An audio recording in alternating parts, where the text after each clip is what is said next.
halkan waxaanu shacbiga reer Soomaaliland ugu cadaynaynaa anagoo xildhibaano fara badan oo wadaniba halkan fadhiya hogaankii iyo kaadiradii xisbiguna way fadhiyaan xaaladda waa kii gudoomiyaha golaha wakiiladu hadlay hadalkiisa xaaladda waxa ku jirtay wax heshiis ah sidoo sheegay Dr. Saad wasiirka arrimaha dibadda wax heshiis ah oo Somaliland iyo Imaaraadku wada galeen ma dhicin haba yaraatay Soomaaliinta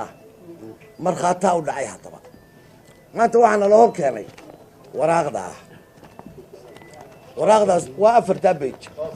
war bal hadeega oo af Soomaaliya meel allaaliye meel saxiix laba taraf ku yaalo laba qayboodna haba yaraatay ma jiro heshiisyada waynu naqaanaa waa intaasoo page dabadeetana atraafta saxiixda qaybta koowaad qaybta labaad saxiixya lagu dhigaa dabadeetana tasdiiq baa lagu sameeyaa heshiiska caalamiga waynu garanaynaa nimay horta kaas waa ka weey waxaan kaloo idin sheegayaa sharciyadii waa la baalmaray waxaan maanta filaynay khudbadii labada gole waxa kaliya ee dastuurku tilmaamayo ee uu cadeeyay ee labada gole madaxweynuhu soo kaayay yeeri kara sharciyan waa laba arrimood waa ansixinta gudoomiyaha maxkamadda sare iyo khudbad sanadeedka labadii markii aanu soo fadhiisanay halkii aanu ka filaynay in khudbad sanadeed dhacdo waxa la yidhi heshiis baa saxiixaysa meel allaaliye sharciyad loo maray heshiiska ilaa maba jiray xitaa hadduu jiri lahaa oo heshiis jiri lahaa sharciyad loo maray haba yaraatay iyaduna ma jirto markii madaxweynuhu hadalkii dhameeyeyna ee uu codsigii dhameeyeyna ka waxaanu isla ka hadla oo ha laga doodo askar baa markiiba Salebaan soo galiyay gudoomiyaha guurtiga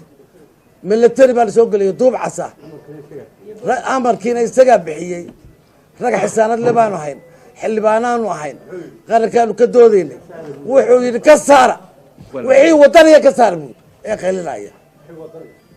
qaylinaya ka saara buu deetana quyarna lagama saarine gowdana laga saar odaygan xuseen isaga dhulkaaba la dhigay salla calayh anigu intaal badal ma hayno salla calayh markiiba horta waa la qaatay kastoo buriya laygu dhuftay qori dabada lay tuuray saddex xildhibaan inta la jiijido la garaacay ayaa la xiro gawaadhiga lagu rutay horta xaaladdu saasay ahayd fawday ahayd afduub bay ahayd sharciyad darray ahayd waxaan u sheegayaa ummadda reer Somaliland maanta sharciyadii golayaasha iyo sharciyadii golaha wakiilada iyo waa kan xuseen ragii la xirxiray weeyay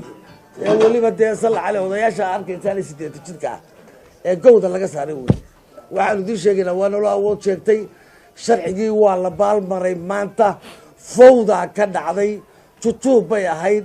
wax allaaliye wax sharci oo nolol keenaan ansixinayna haba yaraatee ma jirto tii hore dekaduna lafteeda wax badan baa ka soo noqday wixii la yiri waa la kordhinayaa waxba kama jiraan iyadana nimay waxaan idin sheegayaa waxa ina qabsaday niman aan dalkan u naxayn bayna qabsaday dalkan meel kala lagu wadaa anigu intaas kaga baxaya wassalaamu calaykum